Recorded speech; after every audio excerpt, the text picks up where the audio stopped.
Well, I join in saying the same thing. Morning to you. Welcome to today, Friday, the 18th of November, 2021. I am Pearson Bowen, welcoming all of you to Morning Barbados. If you're here on the island, good having you company on your TV. And if you're across the globe watching us on our YouTube channel or our Facebook streams, good morning to you as well. Thank you for coming through. This morning, we'll hear a little bit more as well about the Re-Engineering You Men's Mental Health Seminar that's on this weekend, and who is a part of it and what can we gain from it. Good Good morning to you, morning. Alva. Good morning. Good morning, Pearson. Good How are you morning, doing Barbados. today? Thank you for joining us, Alva. Former student of the Louis Lynch Secondary School from right here in beautiful Barbados, a country girl, but a town girl too. And there you are in the big city, the Big Apple. You are a mother.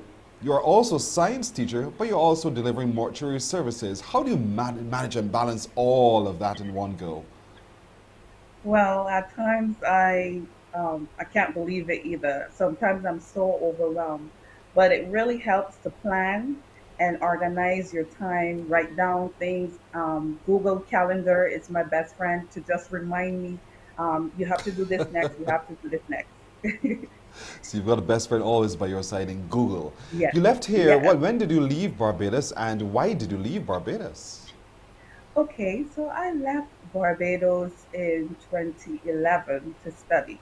So I initially was interested in mortuary science when I lost my grandmother in 2000.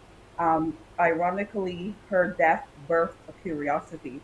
So Hmm. I was very interested into the profession. So lo and behold, the next funeral I visited in Barbados, I went near to the funeral director. I'm interested in this. His name, he's the person that introduced me to a deceased person. So I was so intrigued. I did my research and then I came overseas to study mortuary science. And I returned to Barbados and I worked with the prestige at the prestigious Downs and Wilson Funeral Home alongside Mr. Wilson, the stylish Mr. Wilson. I worked with him and learned a lot about the business, always being professional, always looking your best. And then I returned back to New York. I worked at two to three funeral homes. Then I started servicing my clients and I officially opened Stuart Funeral Services. One would say you have a literally meaning, a morbid obsession with the dead, literally. But what do you see when you see a departed relative or someone just resting there? What do you see that we don't quite see? Um, First, I see a person that once lived, that was loved, that was cherished, that, a valuable person. So I sometimes I just sit sometimes and watch while I'm preparing them, just wonder how their life was, like how did they live life, their story. So I'm very intrigued by that. And my one aim at that point is to make that person look as best as possible so that their family can have that reassurance Hmm. that that person is at peace.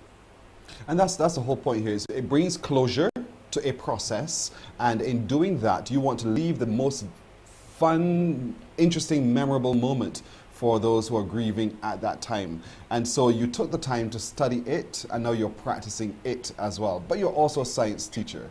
And I Yes, guess I they am. practically almost go hand in hand in Oh, some yes. way.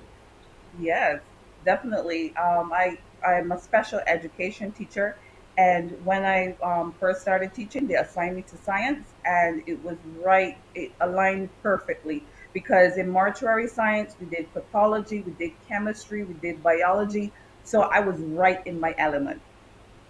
You said you teach to special needs. Yes. How has that been Um, for you? it's challenging sometimes because I teach a high school, so sometimes the disabilities and the discrepancies in the education.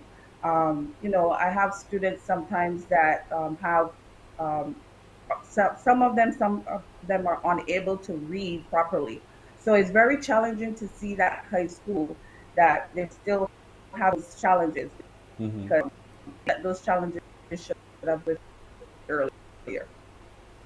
What are the range of challenges that you have to interact with that you bring a difference to?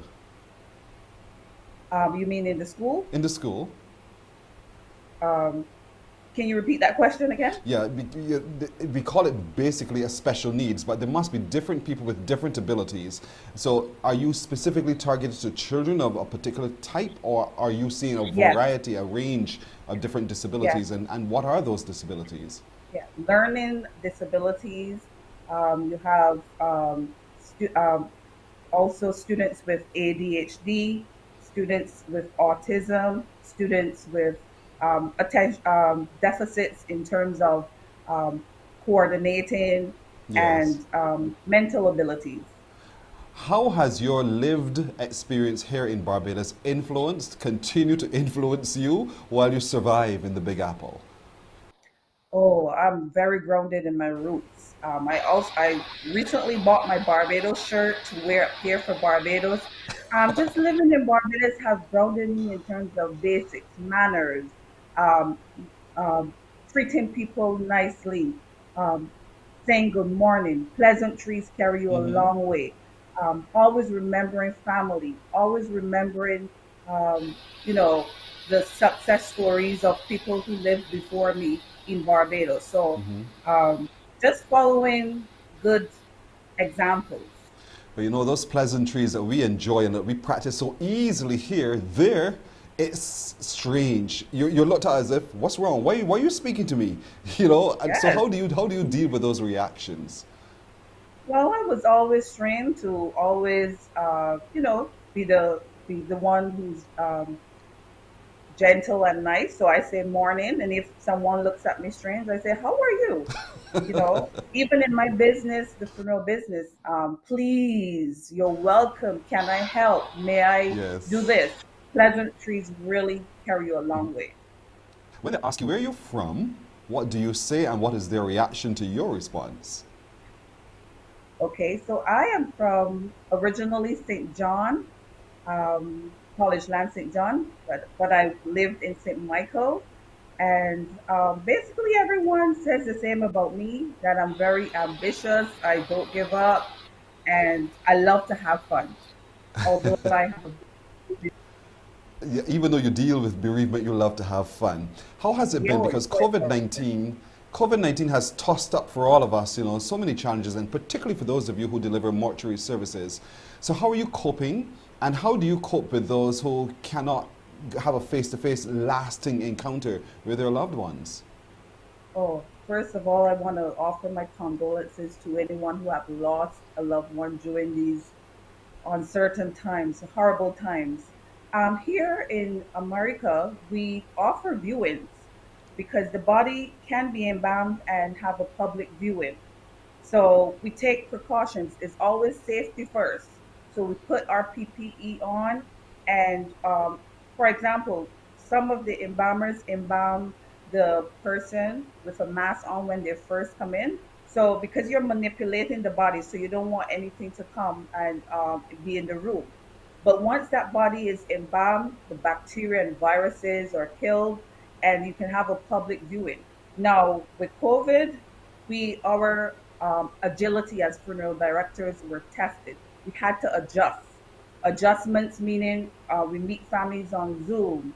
We have 1 hour viewing versus 2 to 4 hour viewings. But offering closure is very important because it's one of the stages of grief acceptance. So definitely a public viewing, an opportunity for families to say goodbye is really, really important because that person is a human. They once lived, they once worked and contributed to society. So they deserve a final care just like anyone else. I So look at it's just a you, matter of adjustment. you're quite right. I look at you, I see a beautiful young woman, and some would think you're just too beautiful, too young to be dealing with that. So, what I get advice that would you all give the to time. other young people who are thinking maybe I could do what you're doing? What would you say to those people? I would say that anything is possible. Like some people say, "Oh, I want to be this, I want to be that," but they don't think it's possible. Anything is possible. You just have to do your research about how to get to that point. Take it step by step, but it's very key. Never, never give up. You may have challenges, but just move around them. But giving up should never be an option if you have a passion about what you want to do. As a matter of fact, that is your motto by which you live, that giving up is never an option. And so you live it day by day. Your mother, what do you say to a mother of how many? Oh, I have two beautiful girls. Yes. And so what do you say when they see mommy? They look at mommy, they see what mommy does. Look at you, look, they're a happy family. And what ages are they, by the way? Um, Alonja is 2 years old, and Amia just turned 8 months old. Ah, so they're still quite young. And Oh, that's that must be, my fiance Wayne. yeah. But then, you know, it's a changed world, and you're a mother with a heart that beats with love for your little products. How do you, how do you feel? Because you deal with the mortuary services, you see life, you see death, but you have two little baby girls. How do you feel about life? How do you see life turning out for them?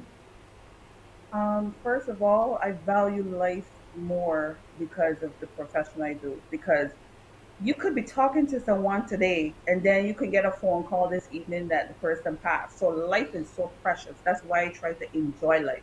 And for my daughters, I want them to see that I am a worker.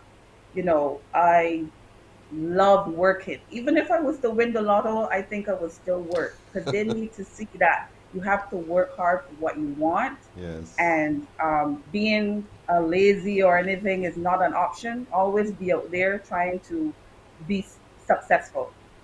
Being lazy is not an option. Giving up is not an No, option. There are two things by which you no. now stand. When last were you here in Barbados? Oh, I visited there this past August. Oh, you were not Yes, alone I here. had a Okay. wonderful time. I had And a wonderful time. what did you ensure that you packed up to take back to you with you to New York? Oh, I took cheese. I took great cake. I took fish, flying fish, everything you name it, Mobby, everything. Yes, you're such a Bajan, Alva Yes, Stewart.